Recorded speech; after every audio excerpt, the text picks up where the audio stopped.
रात के करीब 12 बजे का वक्त था। गर्मियों की रातें थीं और मैं अपने कमरे में सो रही थी। अचानक मेरे कमरे के दरवाजे पर दस्तक हुई। पहले तो मैं थोड़ा डर गई, लेकिन फिर सोचा शायद मेरा भाई ही होगा, क्योंकि घर में मेरे और भाई के अलावा कोई और नहीं था। मैंने उठकर दरवाजे की ओर कदम बढ़ाए। दरवाजा खोलते ही मैंने बाहर झांका, लेकिन वहां कोई नहीं था। मैंने सोचा शायद ये मेरा वहम होगा। मैं वापस बिस्तर पर लेटने लगी। अचानक दरवाजे पर फिर से पहले से भी ज्यादा जोर की दस्तक हुई। मैंने कांपती हुई आवाज में पूछा, कौन है? लेकिन कोई जवाब नहीं आया। डरते हुए मैंने दोबारा दरवाजा खोला और वहां मेरा भाई खड़ा था। उसने मुझसे कहा, क्या हुआ दीदी, इतनी घबराई हुई क्यों लग रही हो? वो मुझे आज कुछ अजीब सी नजरों से देख रहा था। मैंने सोचा शायद मैं ही ज्यादा सोच रही हूँ, लेकिन मुझे क्या पता था कि उस रात कुछ ऐसा होने वाला था जिसने मेरी पूरी जिंदगी को बर्बाद कर दिया, जिसे मैं चाहकर भी कभी भूल नहीं पाई। अब मैं आपको अपनी जिंदगी का वो सच बताने जा रही हूँ जिसे मैंने आज तक सबसे छुपा कर रखा था। यह सच ऐसा है जो मेरी हर रात की नींद और हर दिन का सुकून छीन ले गया। इसे सुनने के बाद शायद आपकी रूह कांप उठेगी। दोस्तों, कहानी सुनने से पहले दिल थाम कर बैठिएगा, क्योंकि कहानी बहुत ही खतरनाक होने वाली है। अगर चैनल पर पहली बार आए हैं तो चैनल को सब्सक्राइब जरूर कर लीजिएगा। तो चलिए कहानी शुरू करते हैं। मेरी उम्र 20 साल हो चुकी थी और मैंने नया नया जवानी की दहलीज पर कदम रखा था। मैं कॉलेज में सेकेंड ईयर की पढ़ाई कर रही थी। उन दिनों गर्मी का मौसम था और हमें कॉलेज से छुट्टियां मिल गई थीं। रोज की तरह आज भी पूरे घर की सफाई करने के बाद मैं अपने बिस्तर पर आराम कर रही थी। थकान से चूर होकर ऐसा लग रहा था जैसे पूरा बदन अकड़ गया हो। मैं अपने बिस्तर पर लेटकर सुकून पाने की कोशिश कर रही थी और हाथों से अपने सिर की मसाज कर रही थी। अचानक मेरा भाई राहुल मेरे कमरे में आया और दरवाजा बंद करके कहने लगा, क्या हुआ दीदी, तबीयत तो ठीक है? मैंने कहा, क्या भाई, मम्मी सारा काम मेरे सर पर डालकर चली जाती हैं। कॉलेज की छुट्टियां क्या हुई, सारे घर की जिम्मेदारी मुझ पर आ गई है। ऊपर से काम वाली बाई भी छुट्टी पर है। मुझसे नहीं होते ये घर के काम। मेरी बात सुनकर वह मेरे पास आकर बैठ गया और कहने लगा, मेरी प्यारी बहन, कोई बात नहीं, मैं अभी तुम्हारे लिए दूध लेकर आता हूँ, उसे पियोगी तो सुकून मिल जाएगा। राहुल की बात सुनकर मैं मुस्कुरा दी और कहा, बस तुम खाना बाहर से ले आना, मैं थोड़ी देर सोऊंगी तो मेरी तबीयत कुछ बेहतर हो जाएगी। राहुल कमरे से निकल गया। कुछ देर बाद ठंडे दूध के गिलास के साथ वह वापस आया। मुझे उस पर बहुत प्यार आया। दुनिया में बहुत कम ही ऐसे भाई होते हैं जो अपनी बहनों का इतना ख्याल रखते हैं। मैं उसे ढेर सारा आशीर्वाद देने लगी और उसका लाया हुआ दूध पीने लगी। दूध पीने के बाद मैं अपने बिस्तर पर लेट गई। राहुल कहने लगा, चलो दीदी, मैं तुम्हारा सिर दबा देता हूँ, तुम सो जाओ। वह मेरे पास बैठ गया और अपने हाथों से मेरा सिर दबाने लगा। उसके हाथों से मुझे सुकून मिलने लगा और मेरे सर का दर्द भी कम हो गया था। मैं आंखें मूंद कर लेट गई और कुछ ही देर में मैं गहरी नींद सो गई। मुझे कोई भी होश नहीं था कि मैं कितने घंटे तक सोती रही। जब मेरी आंख खुली तो मैंने घड़ी पर टाइम देखा। रात के 9 बज चुके थे। शायद थकावट की वजह से मुझे वक्त का एहसास ही ना हुआ। मम्मी और पापा भी ऑफिस से वापस आ चुके थे। मुझे कुछ भी समझ नहीं आ रहा था और मेरा पूरा शरीर दर्द कर रहा था। मैं बिस्तर से उठकर बाथरूम जाने लगी। तभी मुझे चक्कर आ गए। मुझे ऐसा लग रहा था जैसे सब कुछ घूम रहा हो और अगर दीवार का सहारा नहीं लिया होता तो शायद गिर जाती। खुद को संभालते हुए मैं फ्रेश होकर बाहर आई। देखा कि सभी खाने के टेबल पर बैठे हुए थे और मेरे आने का इंतजार कर रहे थे। मैं जाकर आराम के साथ कुर्सी पर बैठ गई। मेरी हालत काफी खराब हो चुकी थी और थकावट से मेरा पूरा बदन दर्द कर रहा था। राहुल ने देखा कि मैं थकी हुई हूँ तो तुरंत मम्मी से कहने लगा, मम्मी देखिए, अंजलि दीदी पर काम का बोझ थोड़ा कम डाला करे। अरे, अगर काम वाली नहीं आ रही तो उसकी जगह किसी और को रख ले। यह बेचारी सारा दिन काम करके थक जाती है। देखें तो इसकी रंगत भी पीली पड़ चुकी है। वाकई में मेरी हालत दिन ब दिन खराब होती जा रही थी। मम्मी और पापा दोनों ही काम करते थे, क्योंकि सिर्फ पापा की जॉब से घर का खर्चा चलना मुश्किल था। साथ ही हमारी पढ़ाई का खर्च भी काफी था, इसलिए मम्मी भी उसी कंपनी में काम करती थी जहां पापा। हम दोनों भाई बहन कॉलेज जाते थे, लेकिन गर्मी के मौसम में छुट्टियां होने की वजह से घर पर ही थे। मैंने एक बात नोटिस की थी कि पिछले कुछ हफ्तों से राहुल मेरे कुछ ज्यादा ही करीब होने लगा था। जब से मुझे कॉलेज से छुट्टियां मिली थीं, तब से वह मेरा कुछ ज्यादा ही ख्याल रखने लगा था। अगर मैं घर का कोई काम करती तो वह आकर मदद करने लगता। कभी कभी काम करते वक्त मुझे थकावट महसूस होती तो वह मुझे आराम से बिठाकर मेरा सिर दबा देता। जब मैं उसे मना करती तो वह हंसते हुए कहता, नहीं दीदी, तुम बहुत काम करती हो, अब मेरा हक बनता है कि तुम्हें सुकून दो। मैं उसे रोक नहीं पाती और चुपचाप लेटी रहती। लेकिन एक रात जो हुआ, उससे मेरे होश उड़ गए थे।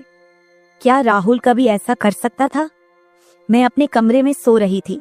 आधी रात के करीब मुझे महसूस हुआ कि जैसे कोई मेरे कमरे में आकर खड़ा हो गया हो। धीरे धीरे वह बिस्तर के पास आ रहा हो और मैं सोते हुए भी महसूस कर सकती थी कि कुछ अजीब हो रहा है। मुझे तुरंत झटका सा लगा और मैंने आंखें खोल दी। कमरा पूरी तरह से अंधेरे में डूबा हुआ था और जब मैंने उठकर देखा तो अंदर कोई नहीं था।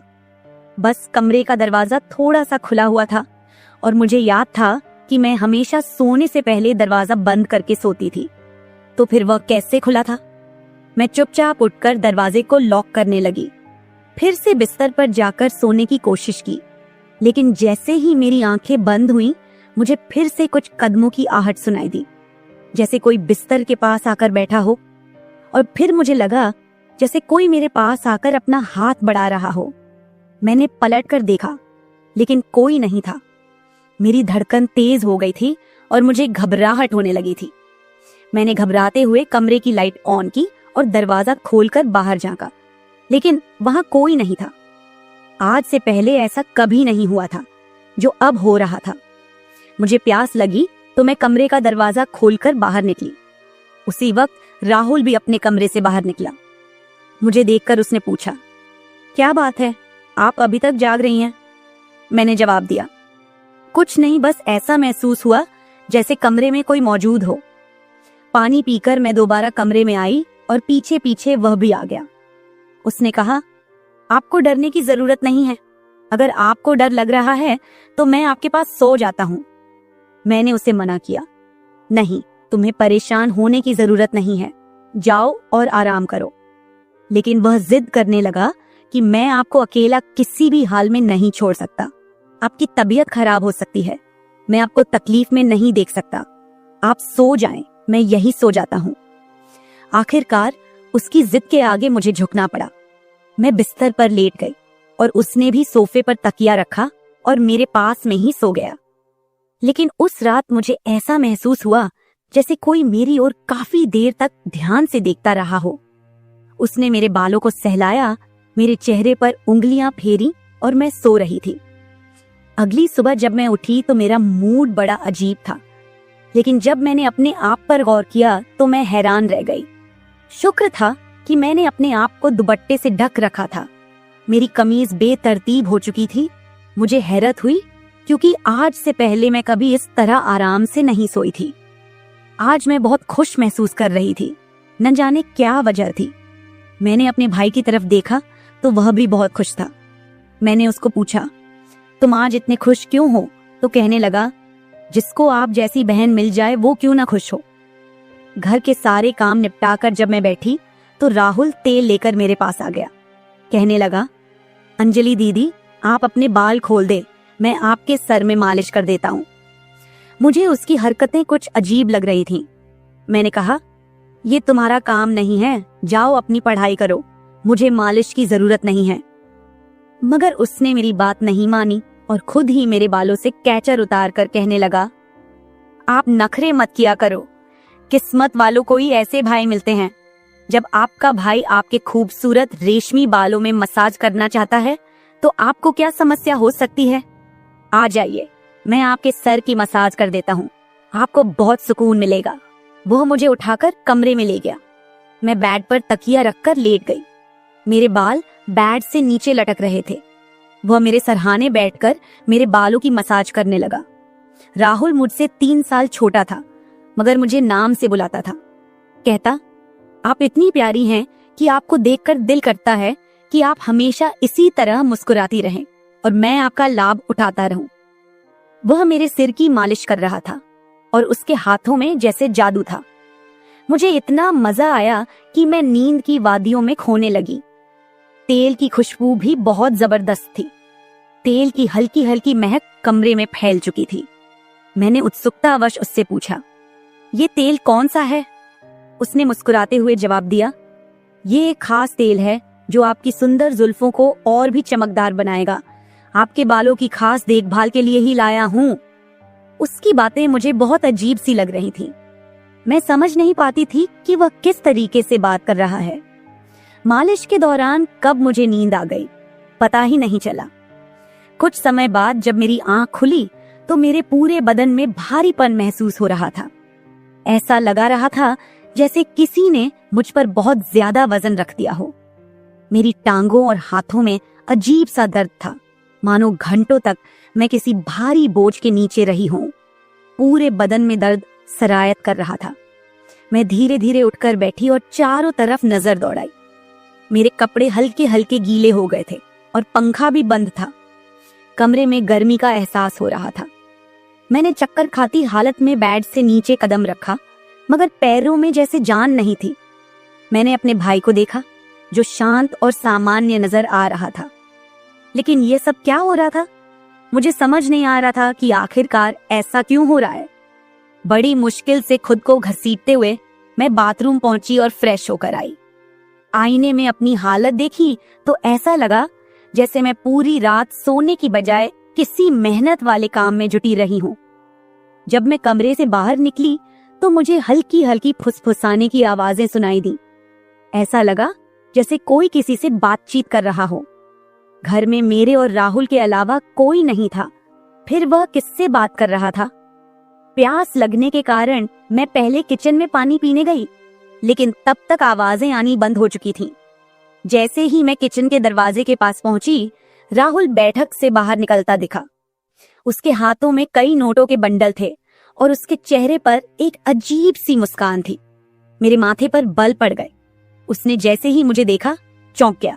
कहने लगा, दीदी आप उठ गईं। मैंने बिना जवाब दिए धीरे धीरे उसके करीब जाकर पूछा, ये पैसे कहां से आए?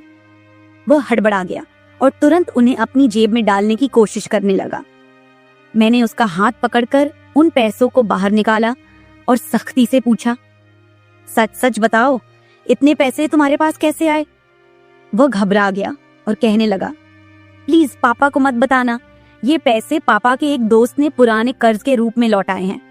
मैंने सोचा था कि इनसे मोबाइल खरीद लूंगा। उसकी बात सुनकर मेरा गुस्सा 7वें आसमान पर पहुंच गया। मैंने उसे डांटते हुए कहा, क्या तुम्हें घर की हालत का जरा भी अंदाजा नहीं है? मम्मी पापा दोनों इतनी मेहनत कर रहे हैं और तुम इन पैसों से मोबाइल खरीदने की सोच रहे हो। उसने शर्मिंदा होकर पैसे मुझे थमा दिए। मैंने वो पैसे रात को पापा को दे दिए। उस रात राहुल ने मुझसे एक भी बात नहीं की और जल्दी सोने चला गया। मैं अगले दिन किचन में काम कर रही थी जब राहुल अपने दोस्तों के साथ घर में दाखिल हुआ। मैं जितनी हैरान होती उतना ही कम था, क्योंकि वह अपने दोस्तों को सीधा लाउंज में ही ले आया था। उस वक्त मैं दुपट्टा उतारकर बर्तन साफ कर रही थी। जब वह सब हंसते हुए अंदर आए, मैंने तुरंत दुपट्टा ऊपर लिया और फिर राहुल को समझाने लगी कि यह क्या तरीका है? तुम जानते हो इस वक्त मम्मी पापा घर नहीं हैं, फिर भी इन लोगों को घर ले आए हो। राहुल मुस्कुराते हुए बोला, दीदी ये घर मेरा भी है और आपको कोई दिक्कत नहीं होनी चाहिए। वैसे भी ये मेरे खास दोस्त हैं, आप उनके लिए खाना बना दें। वह मुझसे काफी नाराज हो चुका था, मगर अब मैं क्या करती? खाना तो बनाना जरूरी था। मैंने मजबूर होकर खाना तैयार किया और टेबल पर लगा दिया। मैंने गौर किया कि उसके दोस्त बार बार मुझे घूर कर देख रहे थे। वे सभी राहुल की उम्र से बड़े थे और अजीब तरीके से घूर रहे थे, जैसे कच्चा ही खा जाएंगे। मैं तुरंत अपने कमरे में चली गई और दरवाजा बंद कर लिया। उनके जाने के बाद मैंने राहुल से कड़े शब्दों में कहा, दोबारा तुम्हारे दोस्त इस घर में नजर न आए, नहीं तो मैं मम्मी पापा को सब बता दूंगी। राहुल ने कुछ पल मेरी ओर देखा और फिर मुस्कुराते हुए बोला, ठीक है, वो नहीं आएंगे, लेकिन आप मम्मी पापा को कुछ मत बताइए। मुझे राहुल की हरकतें कुछ मुश्किल सी लगने लगी थी, क्योंकि वह मुझे अजीब तरह से देखने लगा था। उस रात मैं बिस्तर पर लेटी थी और आराम करने की कोशिश कर रही थी। अचानक मैंने महसूस किया कि मेरे पैरों पर किसी का हाथ था। मैं हड़बड़ाकर उठी और देखा कि राहुल मेरे पैरों को अपनी गोद में रखकर मसाज कर रहा था। मैंने उसे ऐसा करने से मना किया, मगर वह कहने लगा, मैं जो कर रहा हूं मुझे करने दे। इस घर में एक मैं ही हूं जिसे आपकी इतनी फिक्र है। मम्मी पापा को तो बस अपने काम की पड़ी रहती है। खैर, मैं भी थक चुकी थी। आंखें बंद की और सोने लगी। राहुल के हाथों मसाज करवाने से मैं नींद की गहराई में खोने लगी थी, मगर जब मेरी आंख खुली तो मेरे होश उड़ गए। मेरा सर बुरी तरह चकरा रहा था। बिस्तर की चादर बिल्कुल बेतरतीब हो चुकी थी। बिस्तर पर एक पुरुषों की शर्ट और परफ्यूम रखा हुआ था। यह सामान किसका था? मैं तो कुछ भी बोल नहीं सकी। सर में इतनी तेज दर्द था कि मैं दोबारा बिस्तर पर गिर गई, जैसे मैं पूरी तरह होश में नहीं थी। मुझे अब समझ में आने लगा था कि जब भी मेरा भाई उस तेल से मेरे सर की मसाज करता था तो मुझे इतनी गहरी नींद क्यों आ जाती थी। मुझे पास में किसी की फुसफुसाहट सुनाई दे रही थी, मगर कौन बोल रहा था यह मैं पहचान नहीं सकी। मुझे तो बस राहुल की आवाज सुनाई दे रही थी। ऐसा लग रहा था जैसे वह मेरे कमरे में मौजूद हो और मुझे उठाने की कोशिश कर रहा हो, लेकिन मैं कुछ भी साफ नहीं देख पा रही थी। कुछ देर बाद जब मेरी आंख खुली तो सारा दृश्य मेरी नजरों के सामने घूमने लगा। मैंने सबसे पहले बेड की तरफ देखा, जहां शर्ट और परफ्यूम पड़े थे, मगर अब वहां कुछ भी नहीं था। आज फिर मेरी हालत बड़ी अजीब थी। मैं बच्ची तो नहीं थी जो ये सब कुछ समझ ना पाती। घर में मेरे और राहुल के अलावा और कोई नहीं था। फिर मेरे सोने के बाद ऐसा क्या होता था कि मेरा पूरा शरीर पानी से नहला दिया गया हो? सिर्फ इतना ही नहीं, मेरा शरीर दर्द से चूर था और रंगत भी बिल्कुल पीली हो चुकी थी। दिन ब दिन मैं कमजोर होती जा रही थी। उस दिन भी राहुल मेरे करीब आने की कोशिश कर रहा था, मगर मैं बहाना बनाकर अपने कमरे में आ गई थी। दिमाग में अजीब से विचार आने लगे थे। तबीयत भी काफी खराब थी। माँ ने मेरी हालत देखकर पूछा, क्या बात है, तुम ठीक नहीं लग रही हो? मैंने कुछ नहीं कहा। माँ ने कहा कि अगले दिन वे मुझे डॉक्टर के पास ले जाएंगी। उस रात मैं बार बार उठ रही थी और ठीक से सो नहीं पाई। अगले दिन मेरे मम्मी पापा रोज की तरह अपने काम पर चले गए थे। उन्हें शायद मेरी परवाह नहीं थी। मैं खुद ही डॉक्टर के पास गई, जहां अल्ट्रासाउंड में पता चला कि मैं पेट से हूं। मेरे तो पैरों तले जमीन खिसक गई। आखिर यह सब मेरे साथ कौन कर सकता था? राहुल मेरा भाई था, लेकिन फिर मेरे दिमाग में यह बात आई कि वह मेरा सौतेला भाई है।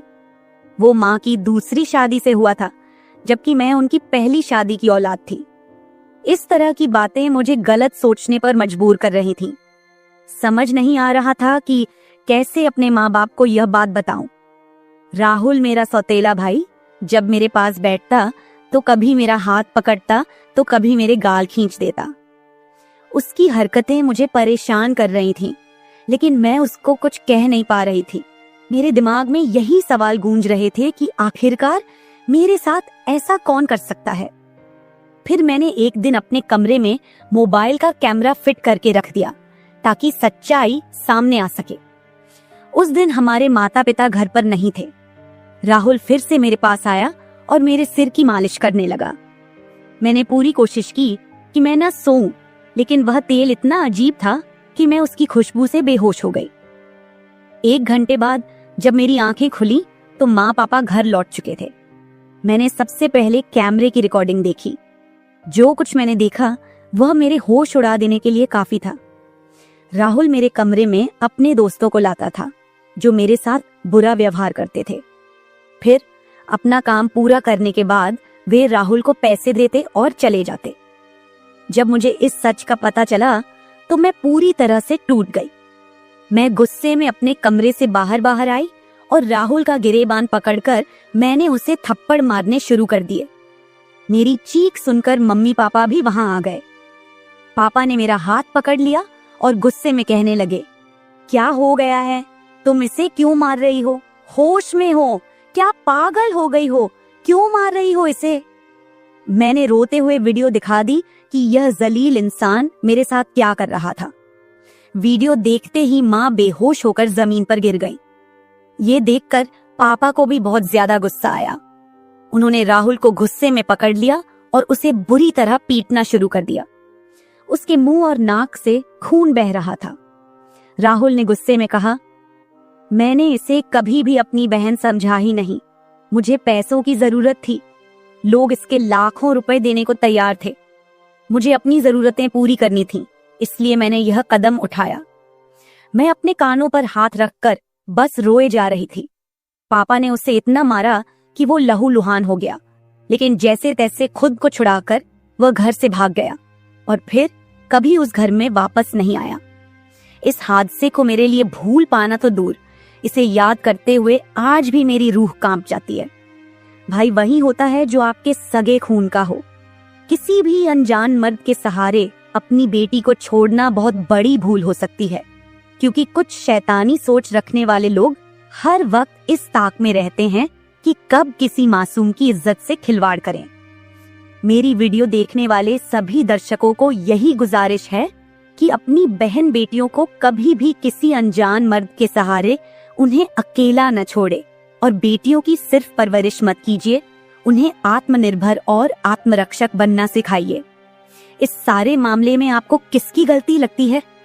हमारे माँ बाप की, जिन्होंने पैसा कमाने के चक्कर में हमारे ऊपर कभी ध्यान ही नहीं दिया, या फिर मेरी, जो अपने सौतेले भाई पर सरगे से भी ज्यादा भरोसा करती थी, या फिर इस समाज की, जो बेटियों को कमजोर और बेबस मानता है। आपकी राय मेरे लिए बहुत मायने रखती है। कमेंट बॉक्स में जरूर बताएं कि इस पूरे मामले में आप किसे गलत मानते हैं। मैं अपनी कहानी आपके साथ इसलिए साझा कर रही हूँ ताकि यह किसी और के लिए एक सीख बन सके। यह सिर्फ एक घटना नहीं है, बल्कि एक चेतावनी है कि हम सबको सतर्क रहना चाहिए। अगर आपको मेरी यह कहानी पसंद आई और आप मानते हैं कि इसे सुनकर कोई और भी जागरूक हो सकता है, तो इसे शेयर जरूर करें। अगर आप ऐसी और भी कहानियां सुनना चाहते हैं जो मनोरंजन के साथ एक संदेश भी दें, तो मेरे चैनल को सब्सक्राइब जरूर करें। बेल आइकॉन दबाना मत भूलिएगा ताकि आपको मेरी हर नई कहानी समय पर मिल सके।